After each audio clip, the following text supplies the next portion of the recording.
Hi, I'm Samantha Heil, Executive Director of Book Fair at Bel Air, and I'd love to invite you to one of the biggest bookish events in the region. Join us on Saturday, August 8th, 2026 from 10 a.m. to 2 p.m. at APG FCU Arena at Hartford Community College for a free, family-friendly event celebrating books, readers, and community. Book Fair at Bel Air features more than 110 authors and vendors, best-selling featured authors, kids' activities, face painting, story time, arts and crafts, photo ops, and plenty of fun for readers of all ages. Whether you're a lifelong reader, raising future bookworms, or just looking for a unique day out with the family, there's something for everyone at Book Fair at Bel Air. Learn more at www.bookfairatbelair.org or follow us on Instagram at Book Fair at Bel Air. We hope to see you there this August. Coming to you from the Freedom Federal Credit Union Studios, Hartford County Living presents Conversations with Rich Bennett. Slow pitch affairs.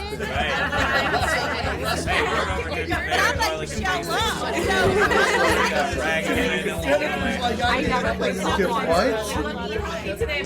It's probably the least sexy part of organizing. It's okay. No. The truth is, Sometimes we think moving to another country is just about geography, a new city, a new language, a new culture.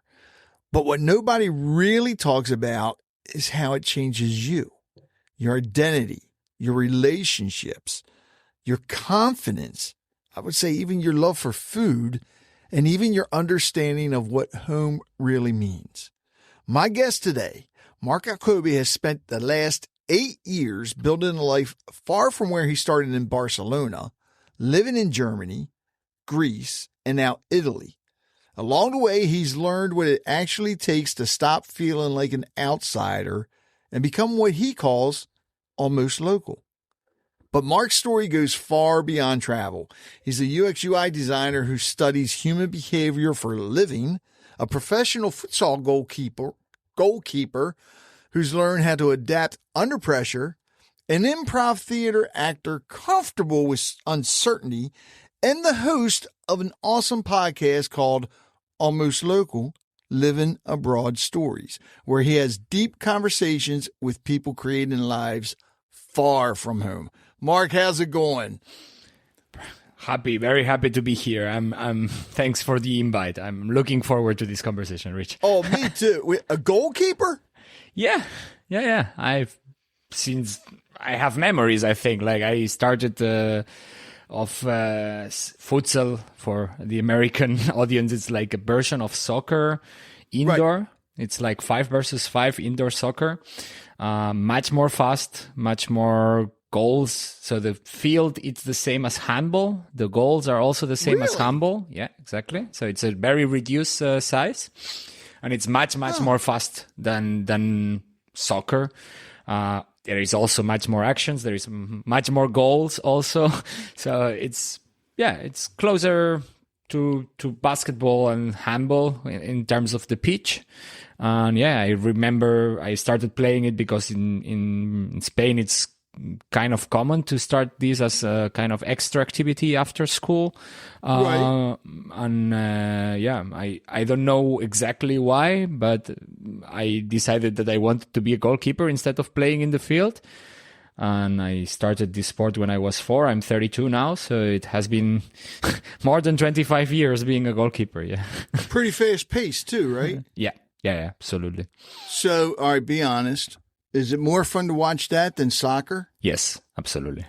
Okay, now I got to look at all the ESPN channels and see if they carry it somewhere. Oof, that would be, I assume in America, the closest league that you would be able to find around would be the Brazilian one. Brazil and Spain has the biggest leagues in futsal right now. Okay. So Brazilian has a pretty solid, in the American side, Brazil has the most solid league in futsal for sure. Yeah. Man, I didn't realize that's what it was. I thought it was just another version of soccer on a regular size field and everything. No. It's a completely different sport, even different federations. It has its own World Cup, its own Champions League, its own tournaments happening. Wow. Yeah. Wow. All right. I want to get into this traveling and then the podcast and everything. Because when you first left Barcelona, you were what, 24? 24, right? Yeah, 23, 24, yeah. Did it feel more like an adventure, or did it feel like you were leaving a part of yourself behind?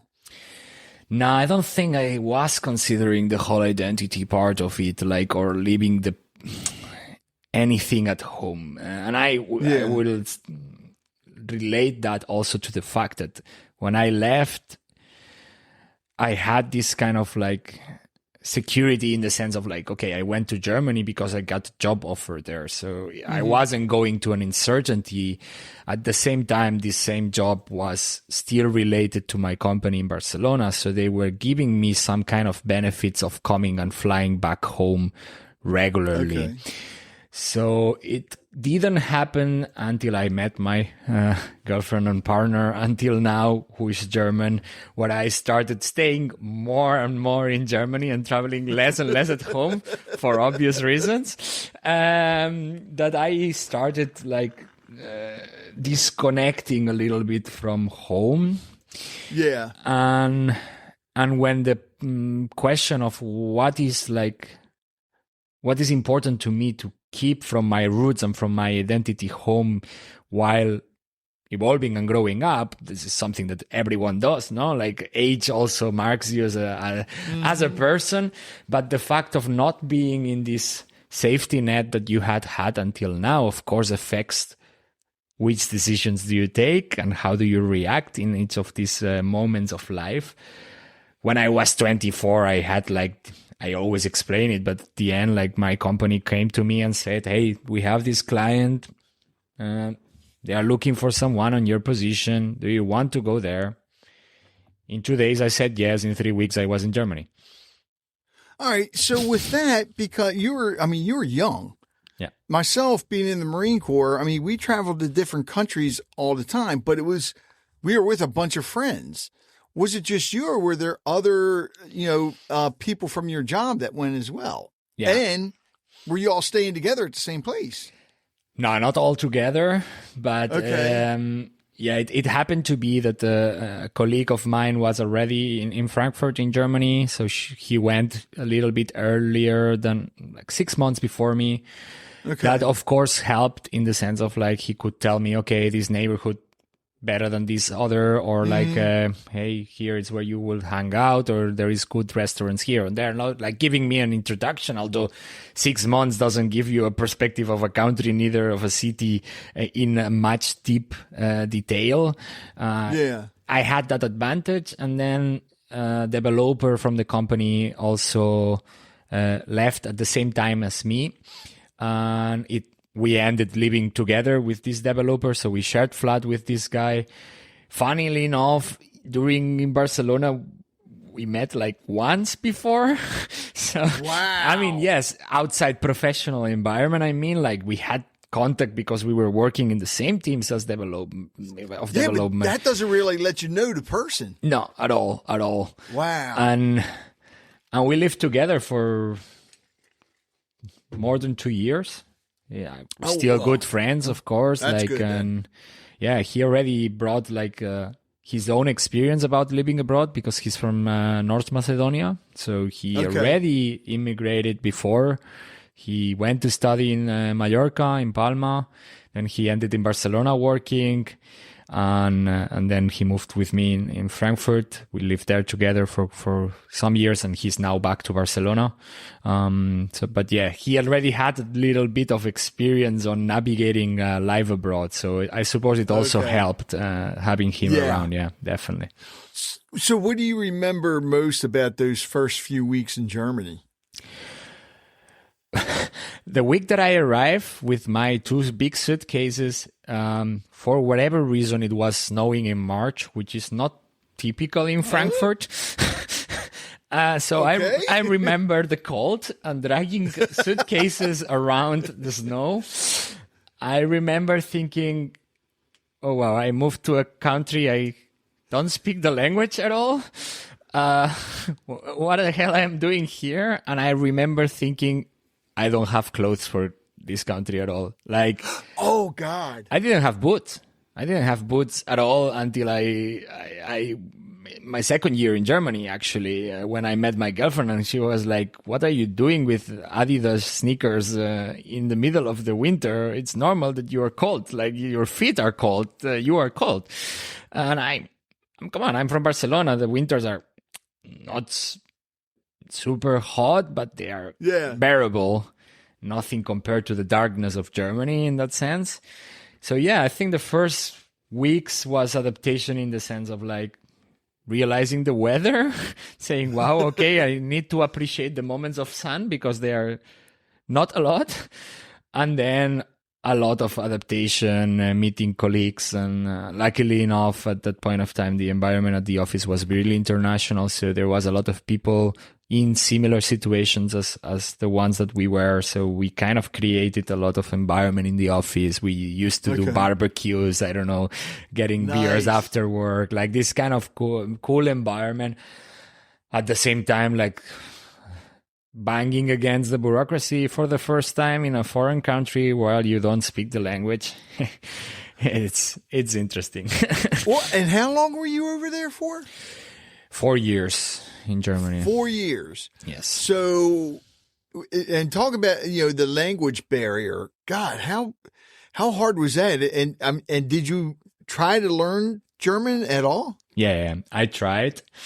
I did, actually. I mean, I speak German. I understand much better than I speak it because now it's nearly 6 years that I'm not in Germany. So I don't have this constant communication in it. While I speak English regularly at work, I don't speak German that often. I should, having a German partner, improve. But she speaks Spanish and English. So at home we speak Spanish and English. Yeah, I actually went for the two most complex European languages. Well, that would be Hungarian, which I don't even want to try. But one of the two most complex ones, definitely. So I did German and then Greek. So yeah, it took time. It takes time, but it's clear that when you are in a place and you are learning the language of the country that you are living, it's much more fast and much more easy than trying to learn it from outside. That's much more difficult. I must say that the first year in Germany, I enrolled into a course. I left it, but I also, because I was struggling with this, finding myself abroad and making friends and learning how to live with the whole fact of not being at home and reinventing myself and trying new things. So it was a little bit overwhelming. And then I left it and retake it in the second year that I was there. And then I used to do one lesson per week, weekly, for nearly 3 years. So, yeah. So you were going to a class, not because I heard some people say, like, if they get the books, tapes, whatever you call it, and you listen to it while going to sleep, it helps. I've never tried that. I think that might work when you are already at a certain level of a language. And it depends. Of course, if I do that with Italian, I will grab vocabulary because it's a Latin language. It's close to Spanish. It's close to Catalan, which are my both mother tongues. Everyone in Catalonia speaks Catalan and Spanish by default. Let's say we study in both languages. Then Italian, it comes relatively easy, the same way that easy in the sense it comes easier than other languages with a complete different root, like it might be with German and with Greek. I must say I'm a person that learns from a purely talking perspective. I'm horrible at writing. I'm horrible at grammar, but I'm horrible at grammar with my own languages. It's not a matter of like the other languages. I'm the same way, man. I'm the same way. So yeah, I do enjoy more the fact of like throwing myself into the streets and talking with people. And that's how I really improve languages. I love listening to music to learn languages. I actually learned Italian mainly by listening to music. So really, but as I said, very, very close language to Catalan. Yeah. So different story. I love listening to people think I'm weird because I love listening to music from different countries. I don't understand what they're saying if it's got lyrics, but it just sounds so good. Some of it sounds kind of scary. Like if you ever listen to like Viking metal from these, I guess a lot of it's Norway, Sweden area, I guess. Yeah. It's kind of scary. And one I've been getting into, believe it or not, is like Ethiopian jazz. Oh, wow. Okay. Oh, yeah. That's nice. It's interesting. And of course, traditional Japanese. All right. So I have to ask you, because you were just mentioning it a little while ago about beer and barbecue while in Germany. Because look, here's my thing. I've always said, if you go to another country, or sometimes like here in the United States, even to another state, you have to try the cuisine from there. What was your favorite thing from Germany? Beer. Besides beer. beer. Food-wise. So Germany has very different culinary scenes depending on where you are. In the region that I was, which is Hessen, which is where Frankfurt am Main is, they are famous for the schnitzels, which is kind of a paneered meat with sauce, and they do something that they call grüne Soße, which means green sauce, literally. And it's a sauce that they made with 7 different herbs, and then boiled eggs and boiled potatoes and stuff. Pretty interesting if you've never tried. It's a cool, like a pesto? Kind of, but you eat it alone without pasta. Let's say like this. It's more like you eat more like a soup on top of the potatoes and boiled eggs. It sounds a little bit strange. It is pretty nice. It's cool.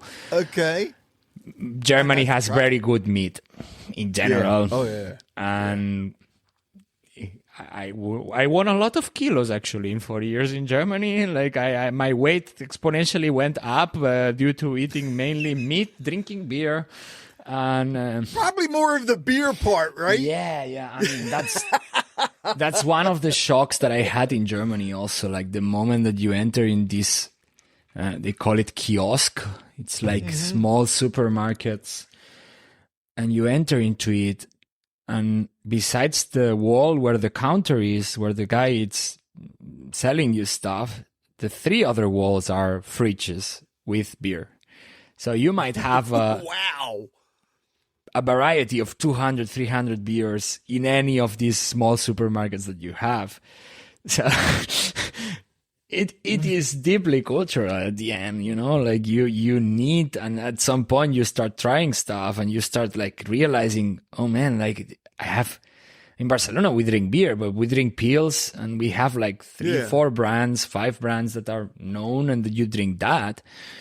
You have no idea behind that. You don't understand Keller beer. You don't understand Box. You don't understand APAs and all of this, which normally you would consider, even here in Italy, a specialty of certain beer shops or beer coffees or whatever. No, or beer places. In Germany, no. If you know your beer, then you drink it, you buy it in the supermarket. If you're a Bock person, you will buy Bock in a mini market. If you're a person who likes APA, you will go for APA in a mini market. Wow. It's dangerous. It's very dangerous. I've never been there. I'm afraid to go there now. Holy cow. Yeah, it's crazy. It's incredible. And on top of that, there is this region. It's also famous for something that it's called Apfelwein, which is like apple wine, which is mainly like cider, but it's a little bit more acid, and they mix it with sparkling water. Also, extremely dangerous thing to drink. Never combine Apfelwein with beer. You will end badly. Yeah. Okay. When you were in Germany, were you playing foosball? I actually did in the last 2 years. Yeah. How hard was that, especially after a night when you were out drinking all that stuff? I learned how to sweat alcohol. Yes, that's also true. Okay. It's one of the advantages of being a goalkeeper, probably. It's that you don't run that much. But yeah, it happened. It happened more than once, definitely. Oh, man. Well, I remember back in the day when I was a kid here, I mean, because, you have the NFL football here and even baseball. It was big, but the players weren't making as much. And a lot of them even had full-time jobs, especially in football. Mm-hmm. And I remember reading some of the books from people talking about how they would, game day, they were down there hungover or drunk and playing. It's like, how in the hell? I guess you just didn't feel any pain. I guess. I mean, well, yeah, I could say. I assume there is also a matter of like training your body into something regularly. Yeah. So in Greece, for example, I was training like 4 days per week plus matches. So it was already like, I played in first division. So that was like high level. At some point, there is stuff that you do like without thinking. Like you could be sleeping and your body would be capable of doing that kind of movements because you are so into it, so routinary into it that it does it automatically. So assume there is a little bit of that. And you said you met your wife in Germany? Yes, I did. So, and she is German? She's German, yeah. Okay, so, and then after, did you get married in Germany? I'm not married yet. I'm not married yet. Oh, you're not married yet? No. Okay. Okay, but you're still with her? Yeah. 8 years together. 8 years. Okay. So and after Germany was Greece, right? Yes, and she was the main reason of going to Greece. I went with her to Greece. It's the other way around. Oh, it wasn't job related. It was her job related. So she is an archaeologist by profession. Come on. Yeah. Wow. Okay. And it makes sense, no? If going to Greece when you are an archaeologist kind of makes sense. Yeah. So I followed her. Luckily enough, I was working remote already when she got the job opportunity. So yeah, I took it and we left for Greece and lived in Athens for 4 years also, like while she was working there. Yeah. All right, so from Barcelona to Germany, which was almost like, well, it was culture shock to you. Mm-hmm. How much harder was it when you left from Germany to Greece? It was a different shock in the sense of Athens. It's a very chaotic city. It's enormous. And we passed from a city of 1.5 million people, Frankfurt, relatively small, to 7 million people in an extension, enormous compared to what Frankfurt is. In Frankfurt, you travel around with a bicycle and you're okay. In Athens, if you see a bike, call me because I've never seen a bike. It's more probably to see a donkey than seeing in Greece than a bicycle. There is no bicycle culture in there, so everyone moves with motorbikes or with a car. I mean, the metro system works okay, but it doesn't arrive everywhere. So in the sense of like maybe the metropole and the size of the city took a little bit like the culture shock to adapt to it. From a culture perspective, it was a little bit like going back home because the Mediterranean Sea countries connect somehow from a cultural identity. So the Greeks feel much more close to what I grow up with, let's say like this. So it was easier to adapt, I would say, to Greece than it was to Germany. Language-wise also, although it's a very difficult language to learn. There is 2 topics in there, as many languages as you speak. I suppose you heard about these, or learning new ones adds on top of that. The funny fact is that Greek sounds like Spanish from a tonality perspective. Okay. But it's structured grammatically exactly like German. So they have declination, they have 3 genders like feminine, masculine, and neutral. So it's similar. So the fact of learning German helped learning Greek, and the fact of speaking Spanish helped speaking Greek.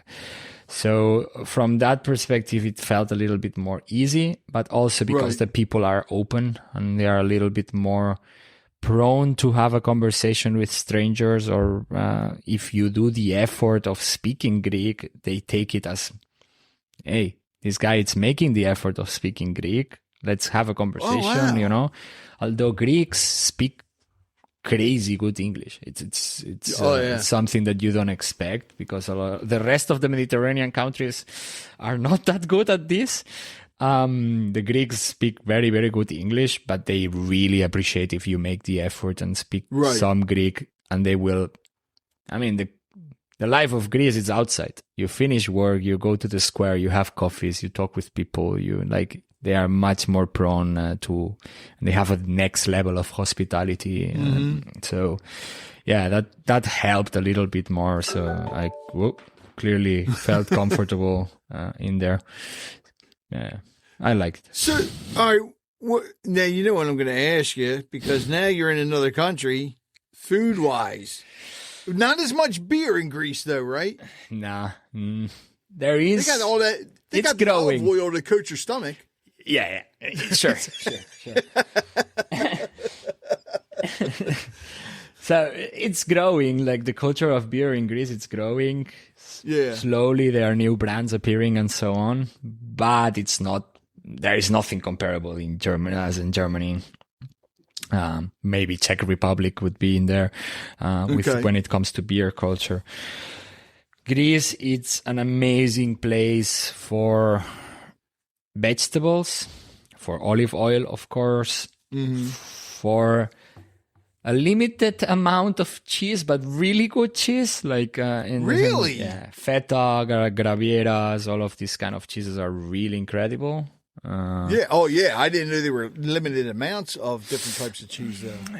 There is a lot of cheeses, but they are more regional. So if you want a certain thing, you need to go there. No, so if you want a graviera Naxou, maybe you get it in Athens, but it is traditionally from Naxou Island, so the good one, you will eat it there.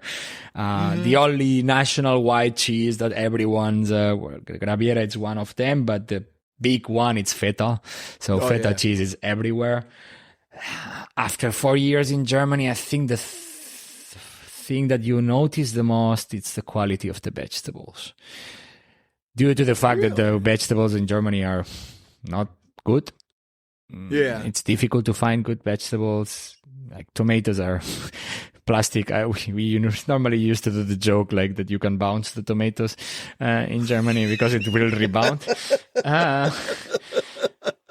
Greek vegetables is another level, but also like the way of treating food, like and doing stuff in a simple way.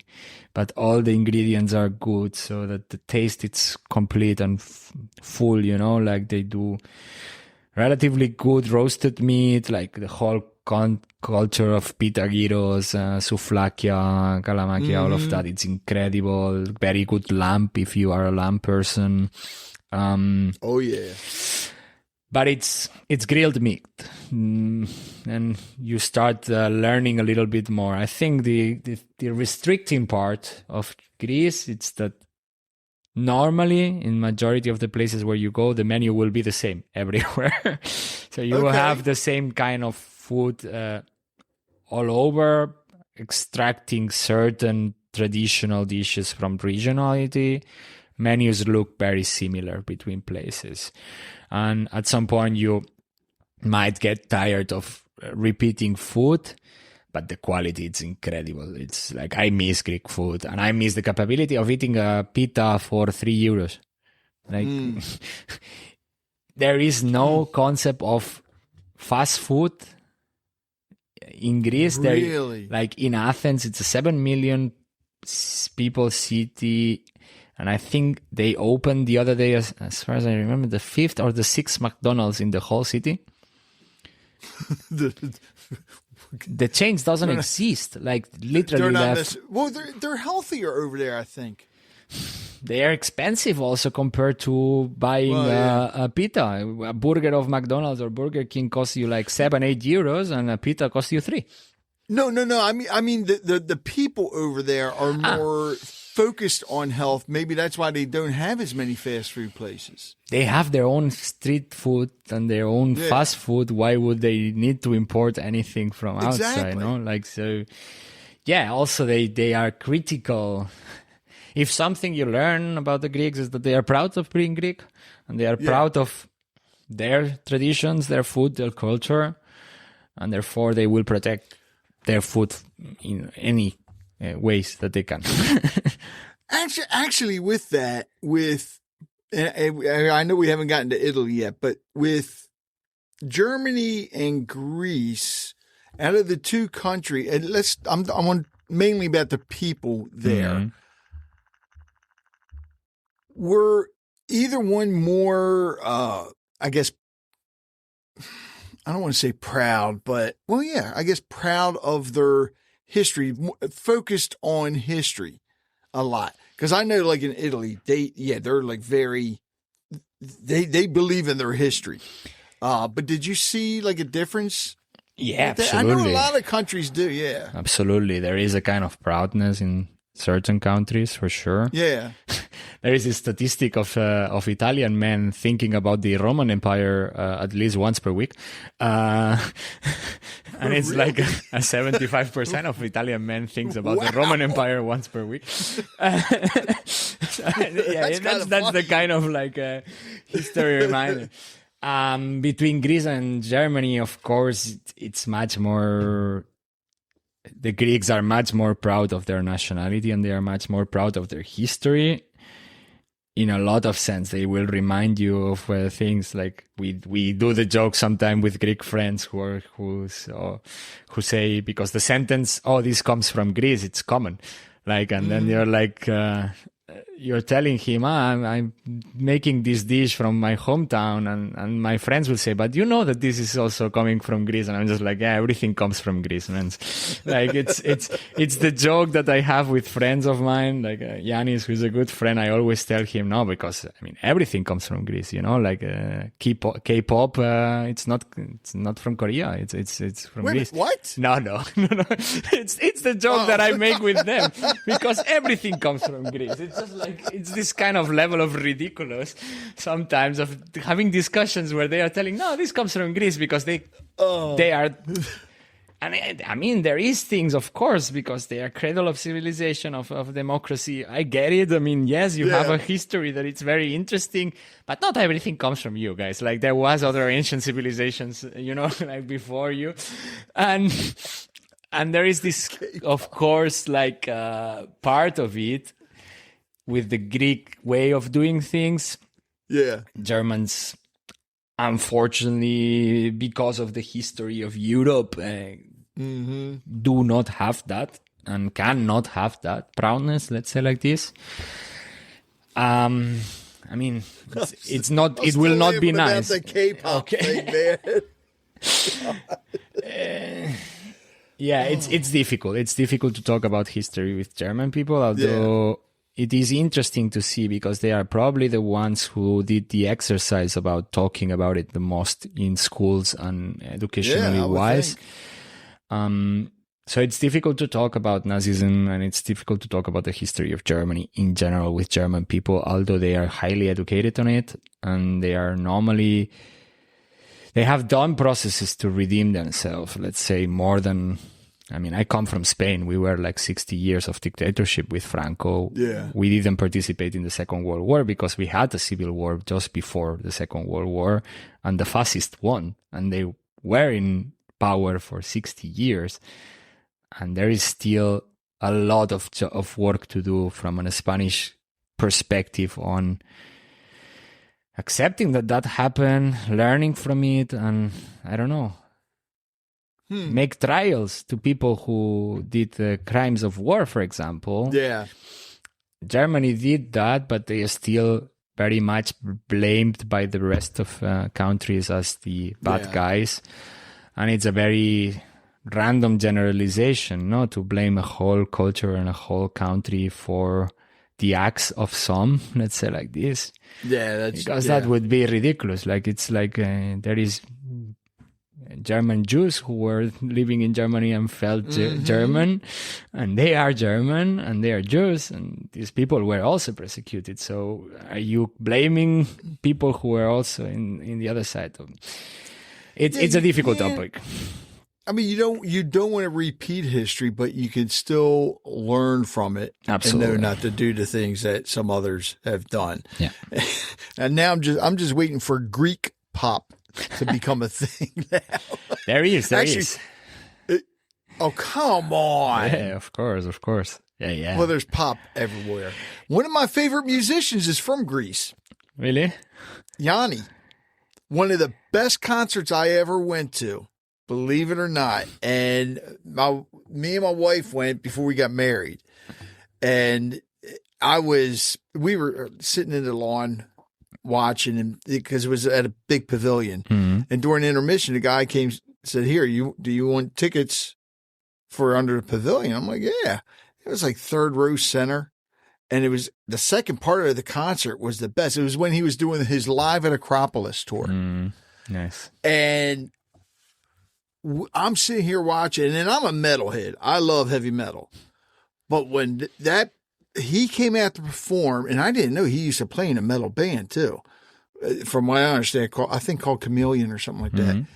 But they did a bass solo, drums, all these different solos. I'm like, I was just blown away. But yeah, definitely one of the best concerts I ever been to.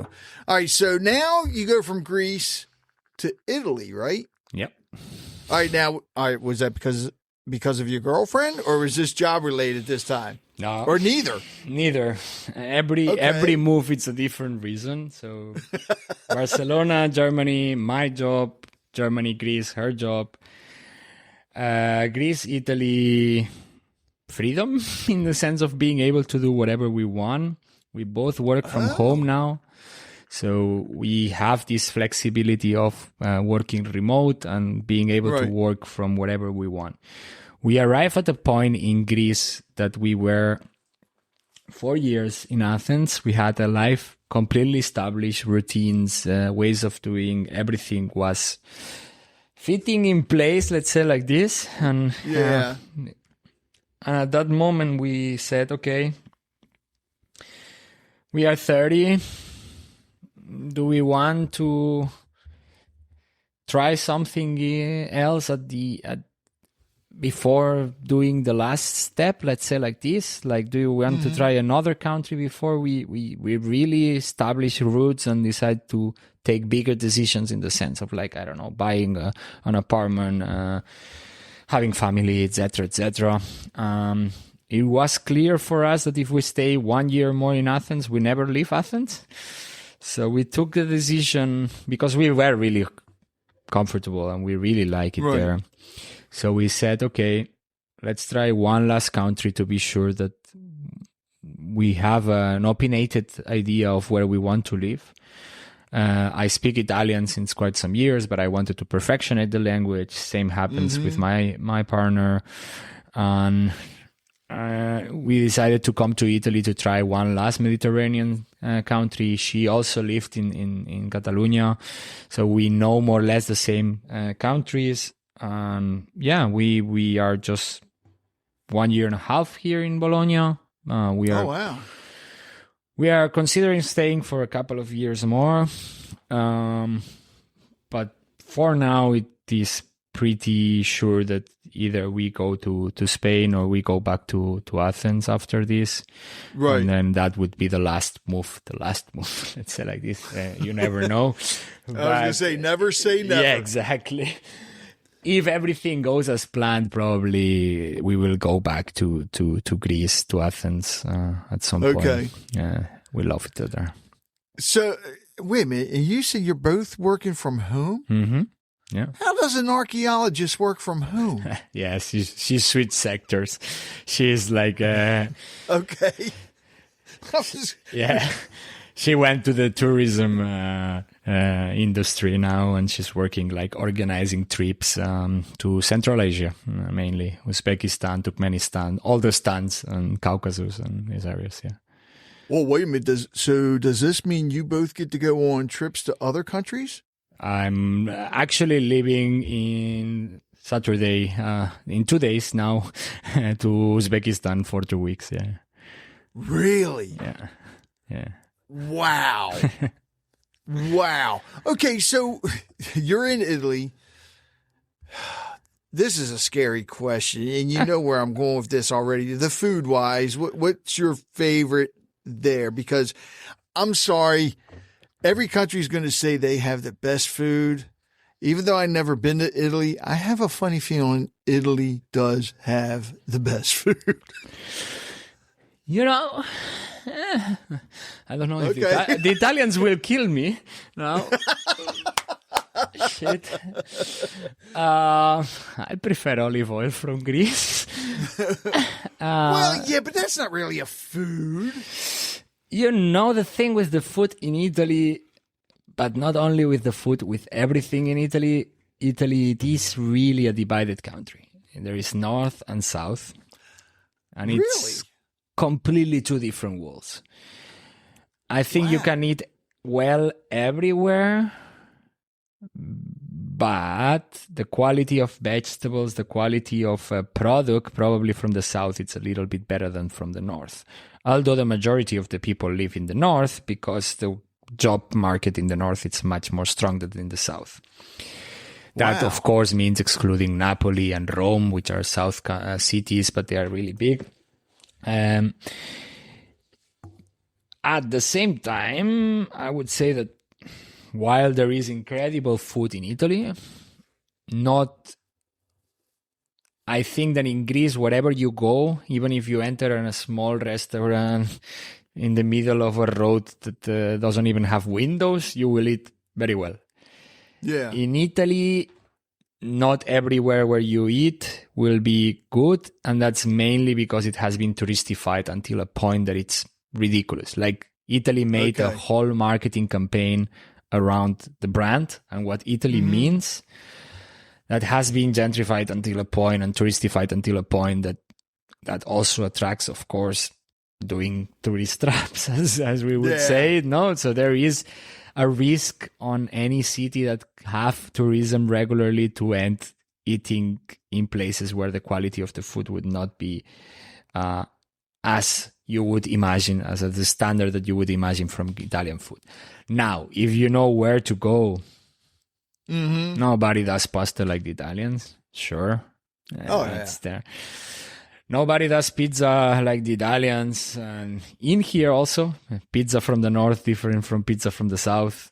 Really? Yeah. There is differences. There is regions that do pinza, which is not even pizza. It's like the square version, a little bit more bread-wise. The pizza from the north, it's thinner. It's a little bit more crunchy, while the south pizza, it's a little bit more fluffy and with more base. So there is regionalities even with the pizza. Yeah. And there is regionalities on the pasta. Not in the pasta itself. I mean, also with types of pasta, but especially with types of sauce. If you want a proper carbonara, you need to go to a Roman restaurant. If you want to have a proper pesto, you want to go to a Genovese restaurant. So understanding the regions and which food do they prepare in each of these regions would give you the advantage in choosing the restaurants. Of course, you will have the option in the menu to order carbonara everywhere, but nobody prepares carbonara like the Romans. Wow. Yeah, I definitely have to there's so many countries I got to get to now. And it's funny because I have a lot of friends that are Greek, and I wouldn't mind going to Greece. I would love to go to all these different places, of course, for the culture, to experience the cuisine and the people, because every place is so different. And actually, speaking of people, with the 4 different countries now, what did each country actually teach you about life and people?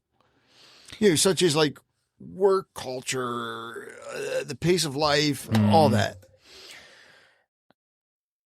I mean, professionally wise, of course, the time in Germany was critical for my career. Like, it gives me a leap on the curriculum and financially wise that I would never had if I was not in Germany.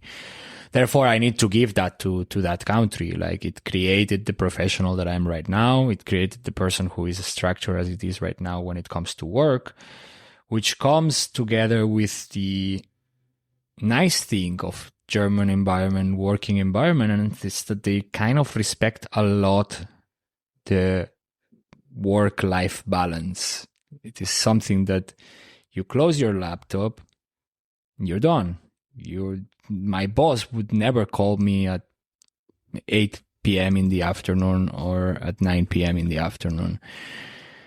He might send me a mail or an email message in a weekend, but he would never expect that I reply. I will reply on Monday when my work schedule starts. So I think the work-life balance, and of course having a German salary in other countries of the Mediterranean helps, let's say like this, financially wise, for sure.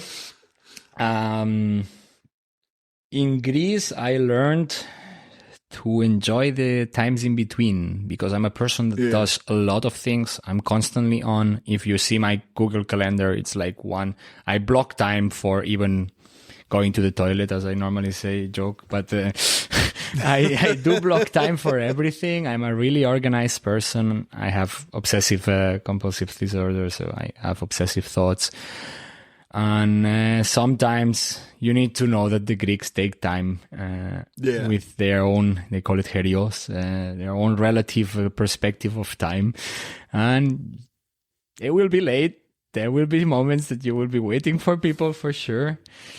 And I learned to enjoy that times also. Grab a coffee, sit down. Hey, it's incredible climate. There is never a day that you say, oh, it's really cold or like whatever. You can survive every day out in the streets. So enjoy the small times in there. And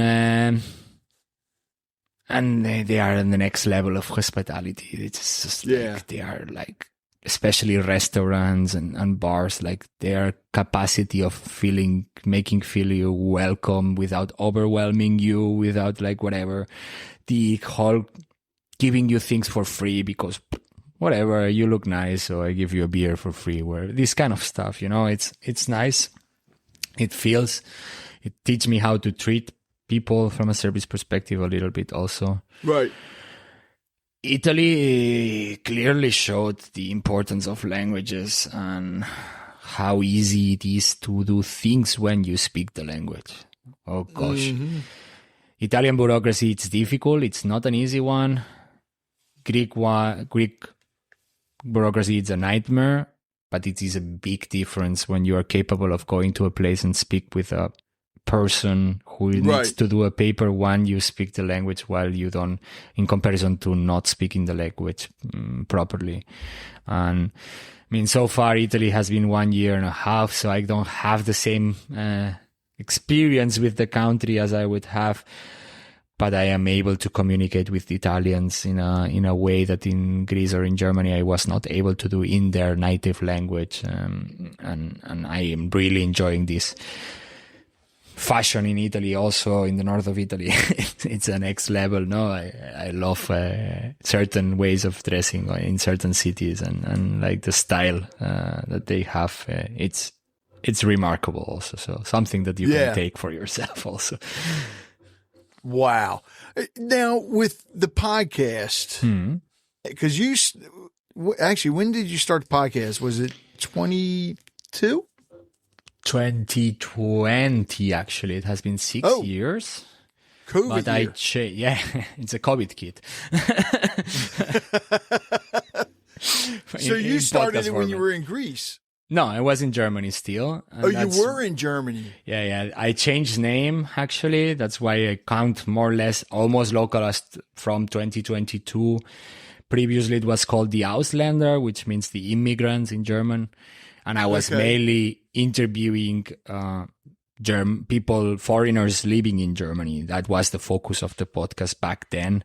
But of course, as soon as I moved out of Germany, it didn't make sense to keep a podcast about German only. So I expanded it, and it's when it started taking the form that it has now as a format, which is more like an interview based with other foreigners who lived abroad. And it grew up mainly in Greece when it started becoming a big product in that sense. Yeah. So when you started it in Germany, were you actually interviewing people in person, or was it still virtual? No, majority of it was in person. Yeah. Okay. Yeah. That was a little bit of like the workaround on the COVID restrictions, because podcasting was kind of considered job in the sense of like you're doing a project. And therefore, I could invite my own friends home and had a chat with them while there was a quarantine in Germany. So I would just think with this, I didn't realize that you were in Germany when you started it, because all the people that you've met in these different countries, you ever feel like that you wish you had, and you might, I don't know, have like the handheld recording thing. Like this, I know Zoom makes a couple of them, and just go back and just talk to these people on the street. Yeah. It's a format that I thought about it multiple times in the sense of like going within a small recorder and recording with people, random people. It requires much more work. Also, that's the truth. Well, that's true. And you have much less control than something that it can be prepared in the sense of like now I do mainly virtual online recordings. Due to that, also I can prepare the script in advance. I can check a little bit the background of the guest, the same that you do at the end, no? And that gives you a little bit more of calm and tranquility around what it would come out of it. So a little bit more control. Definitely there is conversations in my life with people that I would have loved to have had recorded because they would make amazing content. Yeah. Likewise. Absolutely. So you're talking to people from all different countries, right? But ones that have visited or actually lived in other countries? Lived in other countries. Okay. Man, that can be hard to find some people, I would think, at times. I mean, at the very beginning, as I said, I was interviewing my friends. When it finished the list of my friends that I could interview, I started mainly with social media, Instagram, and so on, sending private messages to people. A lot of people were open to it. And now it's kind of reverted. I mean, we met through Podmatch.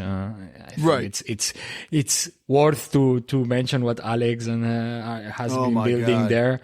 It is an amazing platform to finding guests. So it's like, I call it the Tinder of podcasting. It's like swiping left and right for finding your own guests. So, oh my God. Yeah. I've never heard that before, but you're right. You're 100% right. Oh, God. So,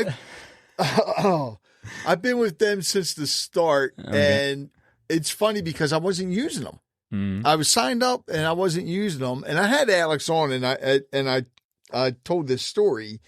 Alex sent an email out. This is when he was going to a paid platform. And I looked at it because I was just like you. I was talking to people locally. That was it. And I read this email. I'm like, wait a minute, who is this? What? It's like, well, let me check it out because I'd already signed up for it. Yeah. And it's weird because at the same time, a friend of mine had told me I should change the name of the podcast and look to grow it globally instead of locally. So it's like they both lined up perfectly. And Podmatch has been a godsend, man. Yeah, the Tinder of podcasting, I did never consider, but it is a giant network. Yeah. I mean, think about it. All the people you've met through Podmatch, how often do you still stay in touch with them? Whether email, social media, whatever. Quite a lot of them. Yeah. It is. It's amazing. I've had people on,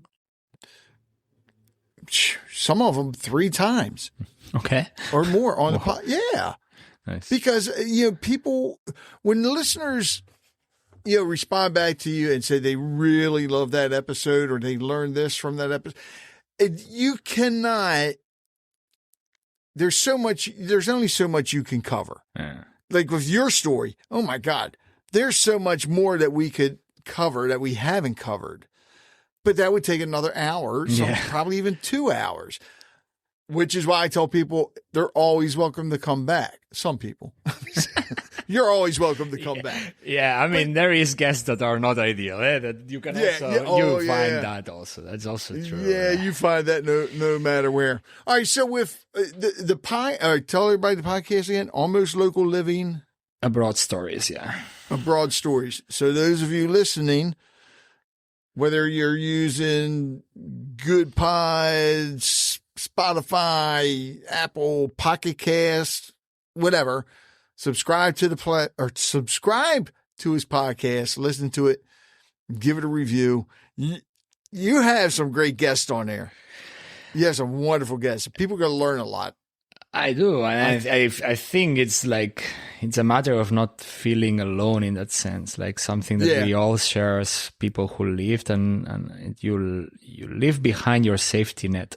And that's one of the conditions of living abroad. You suddenly are in a place where you might even speak the language, but those whole layers that you had and that support that you had, you don't have it anymore.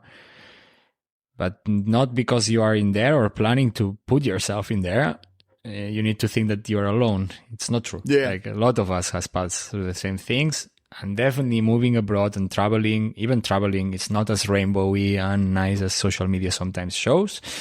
No. So, yeah, explaining the stories from the reality, it's important. And yeah, I call it almost local because it's how I feel at the end. You never feel 100% as a local because you are not a local, while at the same time you have your own identity and roots, which are valuable, and it's a whole balance. While you're living abroad, you need to understand and embrace that. Like it's good to be from somewhere else. It's good to be having your roots, your identity kept from where you are from, while integrating and adapting to a new culture. It's what makes you interesting. If you're capable of like showing to others still, hey, these traces of what you lived before, while being able to, I don't know, speak the language, adapt to the culture, talk with local people, do local things.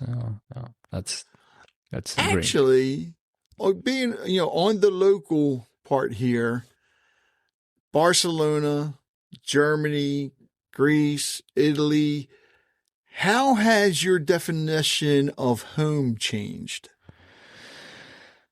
I would say that, I mean, of course, like when I was in Barcelona and I didn't move anywhere, although I'm not originally from Barcelona. So I did a move internally. Oh. I'm from 20 kilometers away from Barcelona. So I moved when I was 16 to study in Barcelona. The identity of home was probably Catalonia, probably the region itself. Now this like blurs a lot, no? Like in Germany, probably the first years I was still considering home Barcelona, right? For sure.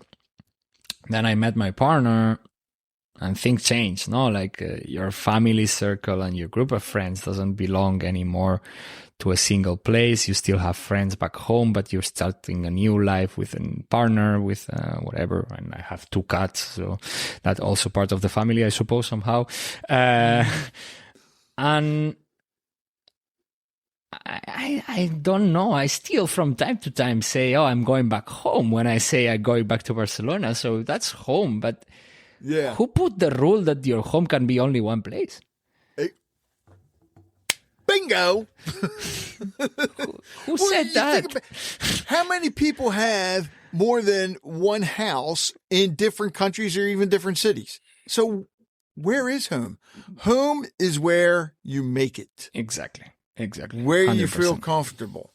Man, 100%. I love that. All right. So Mark, be honest.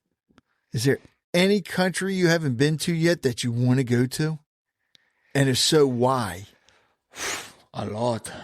Come on. I have a lot to explore in this life. Like, for living, probably not enough of like the moving every 4 years.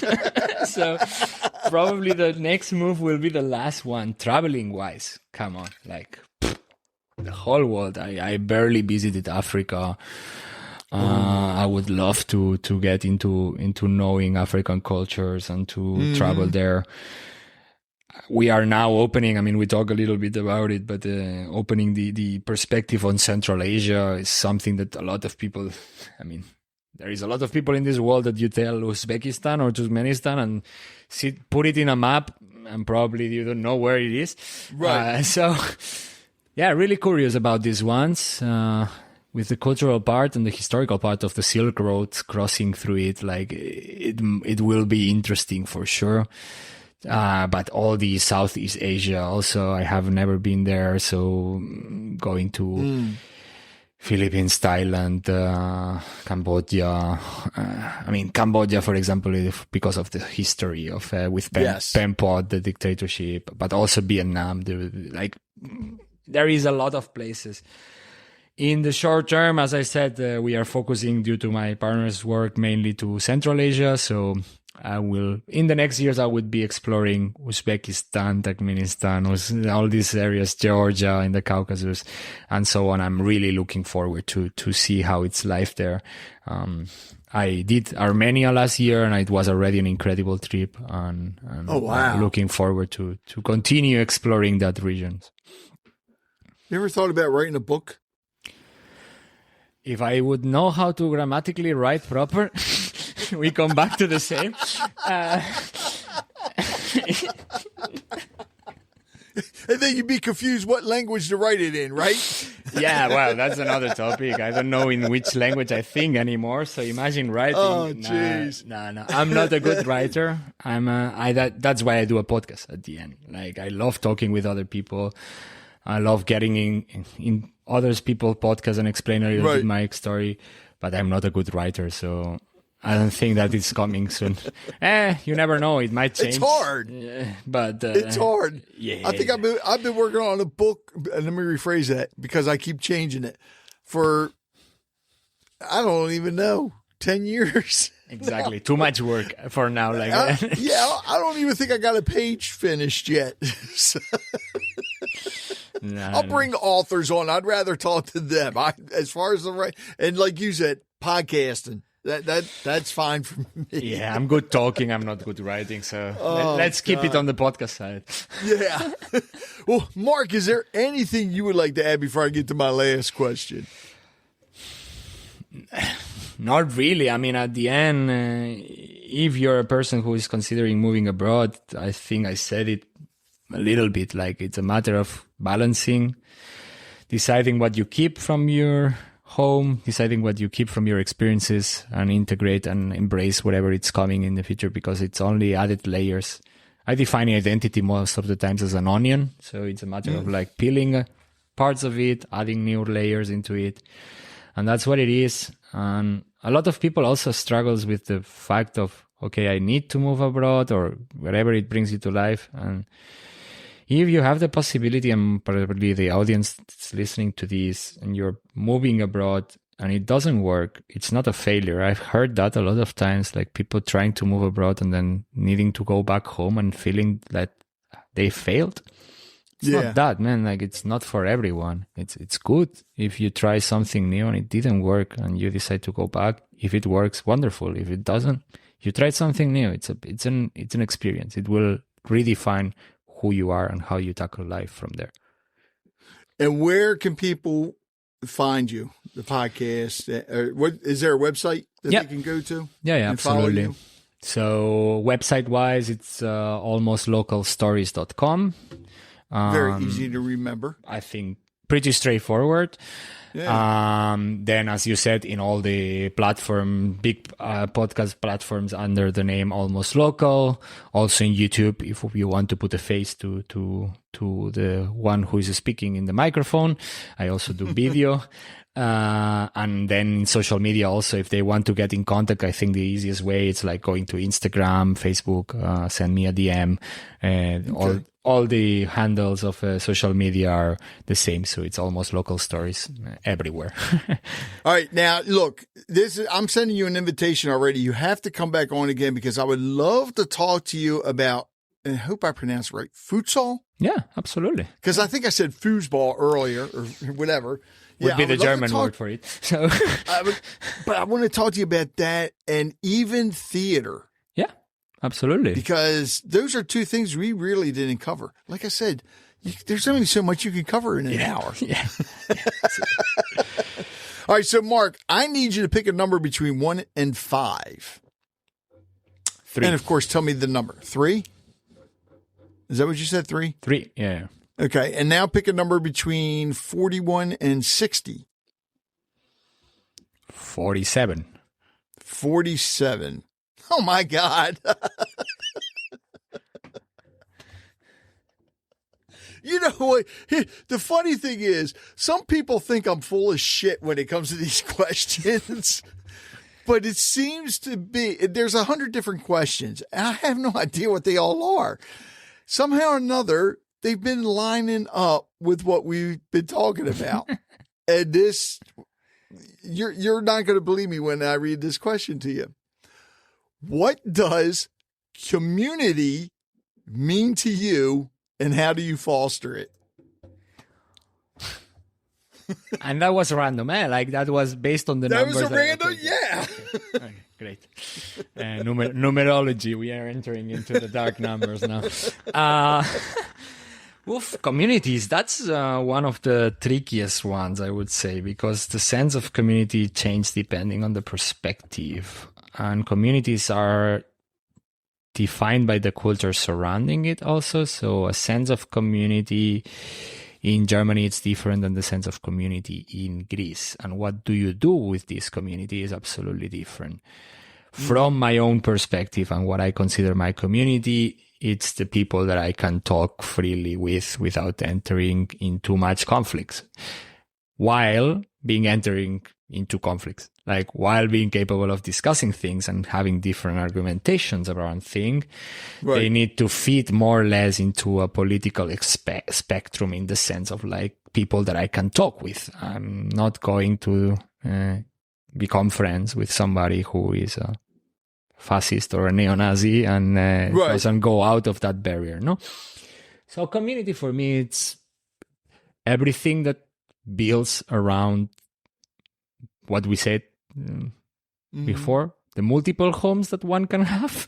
So it's a little bit of like here and there. And one of the wonderful things of moving abroad is that you can have multiple communities also. And that makes it super interesting because the perspective of my Greek community on certain things is absolutely different than the perspective of my friends here in Italy or my partner. But all of these are micro communities that intertwine between each other. It's like home. There is no need to have a single community. You can have multiple ones and relate and balance between and navigate between these. And look at what Alex created with that Tinder podcasting community. Sure. I mean, it is true, but it is the reality. Like social media and internet community has brought the next level of community out there also, which is the whole this. It's online based, but now I have your email. If I need something, I send you an email. And this is, willing it or not, you're forming part of a certain community. Like that's the whole part. And not only that, if you ever make it to the United States, especially the Maryland, then you know, hey, I can call Rich. He can tell me, he can take me out and show me what real seafood is and turn me on to some American beers. Yeah, exactly. And even bourbon. Yeah, exactly. That's a great connection, like being capable of throwing an email of somebody that you interviewed in a podcast and saying, hey, I'm coming. I'm doing this before interviewing. I'm interviewing a Greek girl who's living in Uzbekistan, and I asked her for recommendations of restaurants while I'm going next week. Why not? That's a great idea. Yeah. Sure. Yeah. I did that when I went to New Orleans here. I interviewed somebody. I was like, where do we go? Yeah. Although I was not allowed to work when we went there. I'm not working. The next 2 weeks, I'm fully on holidays. Well, we were down there for vacation, and I told my wife, I never been there.